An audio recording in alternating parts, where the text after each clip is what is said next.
Saya mula belajar, saya nak jumpa orang, akhirnya saya jumpa satu kumpulan manusia yang manusia hari ini kalian semua kenal, yang jemaah itu dipandang sinis oleh masyarakat kita yang namanya jemaah tabligh. Betul?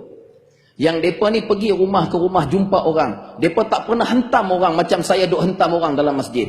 Yang bila mereka pergi rumah ke rumah, bercakap, bagi salam, nak bercakap tak sampai 3 minit, tujuan dia nak ajak orang rumah tu datang ke masjid. Itu sahaja. Yang sepatutnya, kerja pergi rumah ke rumah, panggil orang datang ke masjid, kerja AJK masjid, AJK surau. Tak tanya pengurusi lagi dah pergi belum rumah ke rumah. YB jangan marah YB, nanti kena jual. Ya. Yang sepatutnya AJK masjid, AJK surau kena terima kasih pada jemaah tabligh sebab tolong buat kerja mereka. Betul? Tapi apa yang berlaku? Dibaling beg keluar daripada masjid. Di tempat saya di Ipoh, pengerusi umum pakai mikrofon depan orang ramai minta jemaah tabligh keluar daripada masjid kami. Walaupun macam-macam tumahan orang sebut jemaah tabligh ni apa dia, tak berpolitik. Weh, aku mengundi. Saya tabligh tapi saya mengundi. Nak kata apa? Muka macam tak puas hati ya. Kan? Orang tomah apa lagi? Jemaah tabligh tak bagi nafkah. Keluar 3 hari, keluar 40 hari, keluar 4 bulan tak bagi nafkah dekat anak bini. Saya keluar 40 hari pada 1 Ramadan baru-baru ni. Sampai 10 Syawal. Pergi serata masjid kami 40 hari tu kena di Kulim, kawasan Lunas. Bayangkan, memang ada masjid yang tak benarkan kami masuk. Bahkan ada satu masjid di Padang Serai, belah-belah Afrika tu. Buat signboard pula YB, jemaah tabligh tidak dibenarkan iktikaf atau tak benarkan tidur di sini melainkan dengan kebenaran. Yang mention tabligh tu pasal apa? Nak gambarkan bahawa jemaah ni tak bagus. Ada satu masjid, tapi bukan masjid Padang Serai yang di sini, yang belah Afrika. Ni yang ustaz-ustaz depan ni mengajak di masjid tu, tegoklah sikit. Siap bubuh signboard dekat situ. Saya nak bagi tahu, bila ditohmah, bila saya keluar, rupa-rupanya saya bekas pegawai Jabatan Agama Islam Perak. Sepanjang saya bertugas Jabatan Agama, memang beribu-ribu isteri mengadu suami tak bagi nafkah. Tapi bini orang tabligh seorang pun tak pernah mengadu. Yang beribu aduan tu semua bini orang macam hampa. Haram sungguh ustaz ni kan. Tak sungguh. Pasal apa? Bila saya keluar 40 hari, pasal apa bini saya tak mengadu? Sebab Masya Allah, luar biasa. Ukhuwah bini-bini orang tabligh di taman saya tu, ukhuwahnya luar biasa. Mereka dengar saja saya keluar dakwah, pakat pi terpa ke rumah saya, tanya bawa beras, bawa gula, tak siapa suruh pun. Ukhuwahnya luar biasa. Kita yang tak pernah buat kerja dakwah, jiran tak pernah tanya pun sepanjang hayat beras dia tak ada. Betul? Jangan pembohong. Ya. Apa lagi mereka kata? Ni keluar 3 hari tak ada dalil. Keluar 40 hari tak ada dalil. Oh, bila orang kata maulid tak ada dalil, hampa marah. Kita marah, saya pun marah. Tapi bila kita akhirnya ada satu kumpulan pelajar universiti yang dia rasa dia pandai, mereka ni sombong ilmu mereka macam mana saya pernah sombong dengan ilmu saya. Pi kepung satu grup tabligh di kalangan alim ulama para maulana. Mereka tanya, ni mana dalil keluar 3 hari, 40 hari, dalil mana? Maulana tu tanya balik, hampa duduk sini buat apa? Belajar. Belajar apa? Ijazah syariah. Berapa lama? 4 tahun. Dalil mana dalil? Maulana tanya, 4 tahun tu dalil mana dalil? Kan? Terkencing nak jawab. Tapi sebab proses manusia ni suka mencari salah. Maka saya belajar dengan jemaah ni. Bagi 40 minit ni. Baru 10 minit. Kan? Saya tak mau 40 minit. Saya tanya dia rasa, Ustaz Hambali ingat saya rasa pendek. Tak, saya rasa panjang. Saya nak balik cepat. Kan? Saya kena ada di Shah Alam pagi esok, pukul 7 pagi dah dengar di Shah Alam dah. Sebab tu saya nak bergerak malam ni. Jadi bila saya mula keluar, kali pertama saya mula keluar 3 hari nak belajar dakwah ni. Dah nak, kononnya nak belajar dakwah, nak pergi jumpa, nak buang sombong. Tapi sombong tu ada lagi. Pasal apa? Masa keluar dengan 4-5 orang keluar 3 hari itu, saya seorang ustaz, yang lain orang biasa. Sombong lagi. Alah, aku ustaz, takkan mereka nak ajang tu. Bab dakwah takkan mereka nak pandai-pandai, aku ustaz.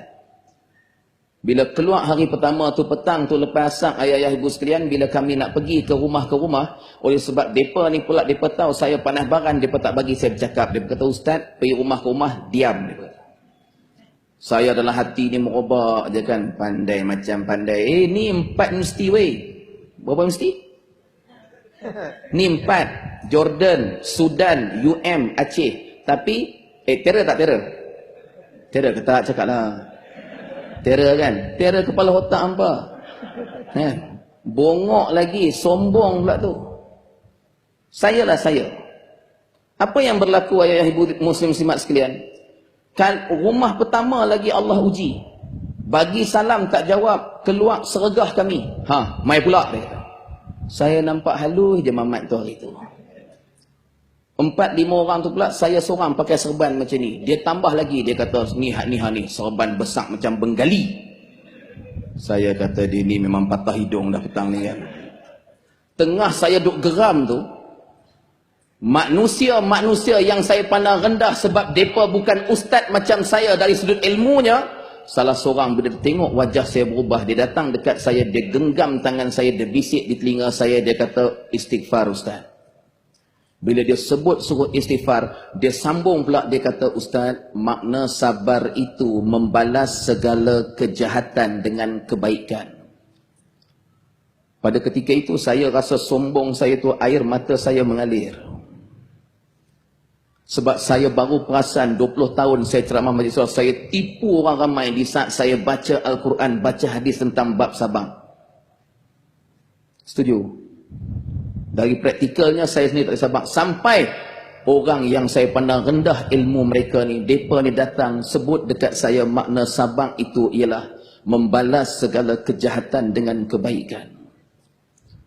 Hari itu muslimin muslimat ibu sekalian, Allah uji kami. Hari itu rumah kedua pula buka pintu, ludah, tutup balik. Tapi saya tak ada perasaan marah dah. Saya hanya masa air mata saya mengalir, saya hanya nekat, saya nak tengok apa mereka ni buat. Setelah dimaki, diludah, yang masyarakat cukup tak suka dengan jemaah ni. Mereka pergi rumah hampa bagi salam, hampa menyorok laki bini bawah meja makan, betul? Hampa jangan bohong. Dengar, Assalamualaikum. Laki dia kata, shh. Bini dia kata, bang, hari tu kan kita dengar ceramah, orang bagi salam wajib jawab. Kita jawab juga, slow-slow dah bawah meja ni, dia kata. Kawan tu bukan nak ajak pergi karaoke, bukan nak jual barang pun. Dia main tak sampai 3 minit. Nak habaq, jom pergi masjid dekat laki kita. Laki kita pula, laki hampa. Tu saja. Dia faham tak ni? Muslimin muslimat sekalian, bila saya tengok mereka ni dimaki, diludah dan sebagainya, mereka balik ke masjid tempat kami iktikaf. Yang ada masjid kata tak boleh iktikaf, sebut pula jemaah tabligh tak boleh iktikaf. Saya mula belajar 3 benda daripada orang yang saya pandang rendah ilmu mereka, yang mereka ni tak mengaji 4 universiti macam saya. Yang sepanjang saya belajar di universiti tak ada siapa ajak saya ilmu ni. Apa dia? Mereka ajak saya hari itu 3 benda untuk menterjemahkan makna membalas kejahatan dengan kebaikan. Yang pertamanya, lepas dimaki, diludah, mereka solat 2 rakaat. Lepas solat 2 rakaat, mereka tadah tangan berdoa. Yang keduanya, tadah tangan berdoa, doa yang baik-baik untuk orang yang maki dan ludah mereka. Dan yang ketiganya, mereka menangis untuk orang tersebut. Menangis, menangis, menangis. Saya mula sedang betapa sombongnya saya selama hari ini. Saya hentam orang tak datang masjid, saya tak pernah solat 2 rakaat, saya tak pernah tadah tangan berdoa untuk orang tu, dan saya tak pernah menangis untuk orang-orang tu. Saya hentam orang yang buat maksiat, orang yang tak semayang langsung. Saya tak pernah solat 2 rakaat untuk orang-orang ni, saya tak pernah tadah tangan berdoa yang baik-baik untuk orang ni, dan saya tak pernah menangis untuk mereka. Sebab tu kita sambut Maulidur Rasul untuk kita kenangkan ini akhlak Nabi sallallahu alaihi wasallam.